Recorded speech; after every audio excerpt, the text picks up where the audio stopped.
Hi friends, welcome back to my adventures. అయితే నేను ఇవాళ వచ్చిన ఎక్కడికంటే ప్రపంచానికి శాంతిని పరిచయం చేసి యుద్ధాలన్నీ విడిచిపెట్టి ఒకరినొకరు గౌరవించుకుంటూ లేదంటే ప్రేమించుకుంటూ శాంతిగా బతకమని చెప్పిన గౌతమ బుద్ధుడు పుట్టిన ఊరికైతే వచ్చిన. మన వెనక ఒక గుడి కనబడుతుంది చూడండి, దాన్ని మాయాదేవి టెంపుల్ అని అంటారు. ఆ టెంపుల్ని ఎగ్జాక్ట్ అదే టెంపుల్లో గౌతమ బుద్ధుడు పుట్టిండు. సో అక్కడ లోపలికి ఫోన్స్ అలా లేవు, బయట నుండే. సో అదంటే ఈ ప్లేస్ ఇదంతా లుంబిని అనే ప్లేస్ అంటారు దీన్ని. ఇది ఎక్కడ ఉందంటే నేపాల్లో మన ఇండియా బార్డర్కి సొనోలి అని ఉంటుంది. ఇండియా బార్డర్ లాస్ట్ విలేజ్ అదే సొనోలి.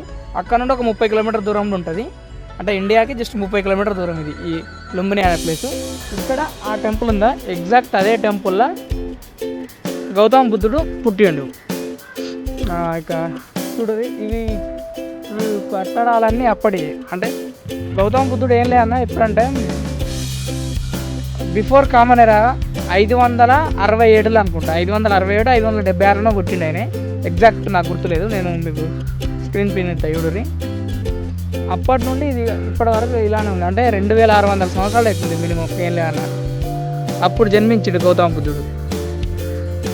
నాకు తెలిసి ఆయన పుట్టించినప్పుడు ఆయన అసలు పేరు సిద్ధార్థుడు. అతను జ్ఞానోదయం అయిన తర్వాత అతని పేరు గౌతమ బుద్ధుడు అని మార్చుకున్నాడు. అంటే ఆయన జ్ఞానోదయం అయిన ప్లేస్ మళ్ళీ అది ఇండియాలో ఉంది. సారనాథ్ అని ఎక్కడ అంటే కాశీకి దగ్గర ఉంటుంది. కాశీ నుంచి ఒక 14 కిలోమీటర్లు ఏమో ఉంటుంది. అక్కడ సారనాథ్లో ఈయనకు జ్ఞానోదయం అయింది. అంటే బిఫోర్ కామన్ ఎరా అప్పుడు ఇండియా నేపాల్ ఒకటే, ఇప్పుడు వేరు వేరు కంటే. ఇంకా హైలైట్ ఏంటంటే 1947లో ఇండియా నుండి పాకిస్తాన్ విడిపోయింది. కానీ మేము మీ దాంట్లో కలుస్తామని నేపాల్ వాళ్ళు వస్తే మన పెద్ద మనుషులు ఇండియాలో కలుపుకోలేదట నేపాల్ని. ఇది నేను స్టోరీ విన్నా, ఇది ఎంతవరకు నిజం నాకు కూడా తెలియదు. కానీ ఇది ఒక స్టోరీ అవుతుంది ఏంటంటే పాకిస్తాన్ విడిపోతుంటేనే విడగొట్టారు. కానీ నేపాల్ వాళ్ళంతటా వాళ్ళే కలుస్తామన్నా కూడా వాళ్ళని కలుపుకోలేదట ఇండియాలో. లేకపోతే గిట్ట ఇప్పుడు ఇండియా నేపాల్ రెండు ఒకటే దేశం.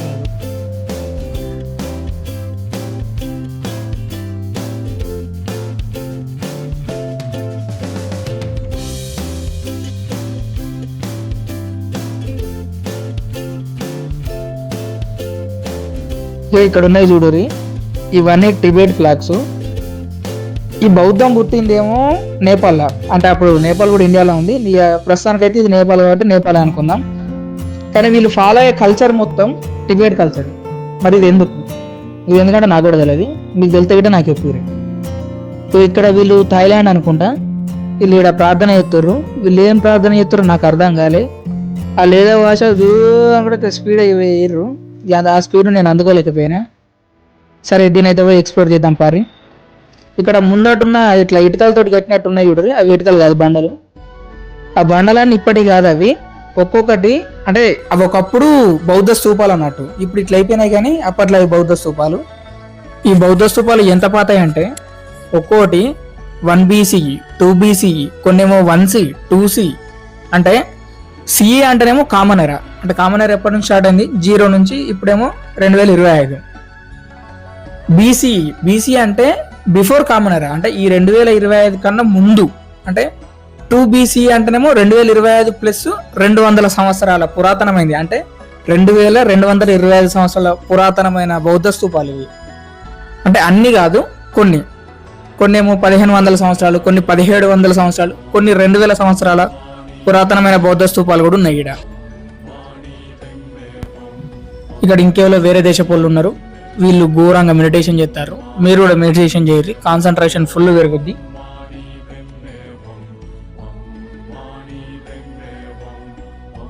దీని పేరు మాయాదేవి టెంపుల్. అంటే ఈ టెంపుల్ లోపలనే, అంటే ఎగ్జాక్ట్ ప్లేస్ లోపల ఉన్నది. లోపలికి ఫోన్స్ అయితే అలో లేదు. బుద్ధుడు పుట్టింది. అయితే దీన్ని మాయాదేవి టెంపుల్ అని ఎందుకంటారంటే, మాయాదేవి అనట ఆమె బుద్ధుని యొక్క తల్లి. ఆమె ప్రసవించిన ప్లేస్ కాబట్టి, అంటే ఆ ప్రదేశం కాబట్టి దీన్ని మాయాదేవి టెంపుల్ అని అంటారు. ఈ మాయాదేవి ఏమో బుద్ధుడు చిన్న వయసులో ఉన్నప్పుడే చనిపోయింది. ఆ చనిపోయిన తర్వాత బుద్ధుడిని గౌతమి అనట ఆమె పెంచింది. అందుకే బుద్ధుని పేరు గౌతమ బుద్ధుడు అయింది. ఆయన పుట్టిందేమో 563 BCE. అంటే ఇప్పటికీ ఏం లేదన్నా 2600 సంవత్సరాల ముందు జరిగిన స్టోరీ ఇది. బుద్ధుడు కూడా పుట్టుకతోడు బుద్ధుడు కాలేదు. ఇప్పుడు అతను పుట్టింది 564లో 63లో. అప్పుడు అతను శాక్య వంశంలో పుట్టిండు. మీకు నేను కుమారీదేవి వీడియోలో చెప్పిన, కుమారీదేవిని శాక్య వంశానికి చెందిన ఆమెను మాత్రమే తీసుకుంటారని. అంటే ఆమె కూడా వీళ్ళ ఫ్యామిలీకి చెందిన ఆమెనే అయి ఉండొచ్చు, ఎందుకంటే ఆ కుమారీదేవిని కూడా శాక్య వంశానికి చెందిన ఆమెనే తీసుకుంటారు కాబట్టి. మేబీ అలా మనవరాలు అయి ఉండొచ్చు. ఈ శాక్య వంశం అప్పుడు రాజకుటుంబం, అంటే ఇప్పుడు గౌతమ్ పుట్టిన ప్లేసు ఏదైతుందో దానిని అప్పటికే శుద్ధోధనుడు అనే ఒక రాజు పరిపాలిస్తుండు. అతను బుద్ధుని యొక్క తండ్రి, శాక్య వంశానికి చెందిన అతను. అంటే బుద్ధుడు కూడా ఒక రాజకుటుంబంలో చెందినవాడే. అయితే నాకు తెలిసినంత వరకు ఏంటంటే బుద్ధునికి 19 ఏళ్ళ వయసులో పెళ్ళయింది. అతనికి ఒక కొడుకు కూడా ఉన్నాడు, అతని పేరు రాహులుడు. సో అంటే అతను కూడా నార్మల్నే మళ్ళానే బ్రతికిండు. తర్వాత అతనికి 29 ఏళ్ళ వయసు ఉన్నప్పుడు అతనికి జ్ఞానోదయం అయిందని అంటారు. అది ఎక్కడ అయిందంటే సారనాథ్ అని ఒక ప్లేస్ ఉంటుంది. ఎక్కడ అంటే కాశీకి ఒక 24-19 కిలోమీటర్లు ఉంటుంది. అక్కడ అతనికి జ్ఞానోదయం అయింది. అప్పటి నుంచి అతన్ని సిద్ధార్థుడు అని పిలిచిన వాళ్ళు అప్పటి నుండి గౌతమ బుద్ధుడు అని పిలుస్తుర్రు. మళ్ళీ ఈ సారనాథ్ ఏమో ఇండియాలో ఉంది, అతను పుట్టిన ప్లేస్ ఏమో నేపాల్ ఉంది. అంటే ఒకప్పుడు ఇవి రెండు ఒకటే, ఇప్పుడు మాత్రమే వేరు. మళ్ళీ ఈ బౌద్ధ మతాన్ని ఇండియా నేపాలే కాకుండా Thailand, Vietnam, Cambodia, Sri Lanka, Bhutan, Myanmar, Tibet, ఇట్లా ఎన్నో దేశాలలో బౌద్ధ మతాన్ని ఇప్పటికీ పాటిస్తున్నారు. మళ్ళీ ఈ బౌద్ధ మతాన్ని బుద్ధుడు పుట్టింది నేపాల్లో, అతనికి జ్ఞానోదయం అయింది ఇండియాలో. ఈ రెండు కాకుండా నేను ఇవరకు చెప్పిన దేశాలు ఉన్నాయా, ఆ దేశాలలోనే బుద్ధుని ఎక్కువగా నమ్ముతుర్రు. అవి అఫీషియల్గా ప్రకటించినవి మాది బౌద్ధ మతానికి చెందిన దేశాలని.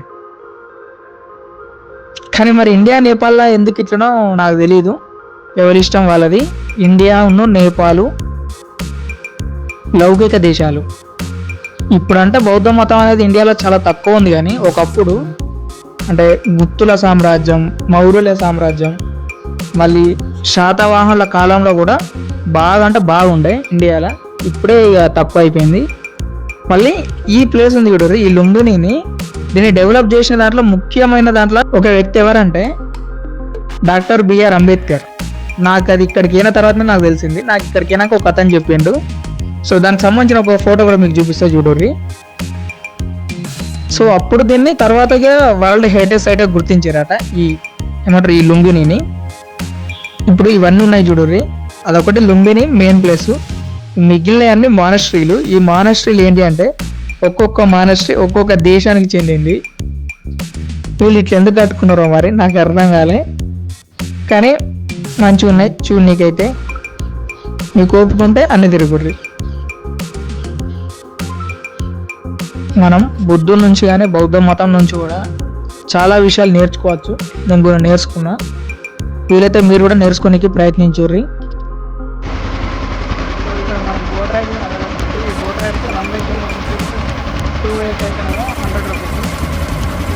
ఇక్కడ నుండి లాస్ట్ వరకు తీసుకుంటే మళ్ళీ ఇక్కడ వరకు తీసుకుంటాడు. ఇది మొత్తం 800 మీటర్ల దాకా.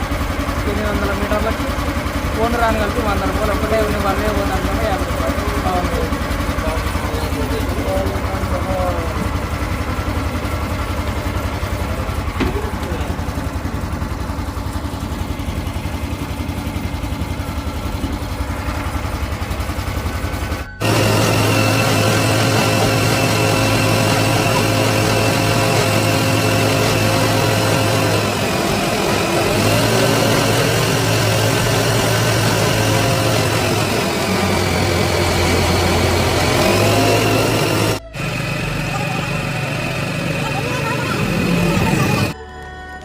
సో ఇంతటితో అయితే లుంబిని అయితే చూడడం అయిపోయింది. మనకు ఫస్ట్ చూపించిన చూడండి బర్త్ ప్లేస్, అది మెయిన్ ప్లేస్ ఇక్కడ. ఇక మిగిలిన అన్ని చిన్న చిన్న టెంపుల్స్ అయితే అంటే బౌద్ధ మతానికి సంబంధించిన కంట్రీస్ ఉన్నాయి కదా, Sri Lanka, Cambodia, Vietnam, Tibet, Bhutan, వీళ్ళకి సంబంధించిన ప్రార్థన మందిరాలు అవి ఇవి కట్టుకున్నారు. అవి ఇంత వివరంగా చూపించినాయి అవి అంతే.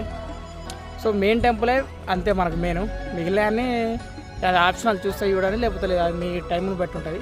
ఎందుకంటే ఒకదానికున్న ఒకదానికి దూరం బాగుంటుంది, తిరుగుడు బాగా కష్టం, టైం బాగా పడుతుంది, ఒక రోజు మొత్తం పడుతుంది అన్నీ తిరగాలంటే. సో అవన్నిటికన్నా మెయిన్ టెంపుల్ ఒక్కటే చూడడం బెటర్ అని నాకు అనిపించింది. మీరు మీకు వచ్చినప్పుడు మీకు ఓపికంటే అన్ని తిరుగుర్రి, తప్పలేదు. ఓకే అంతే, ఇంకేముంది.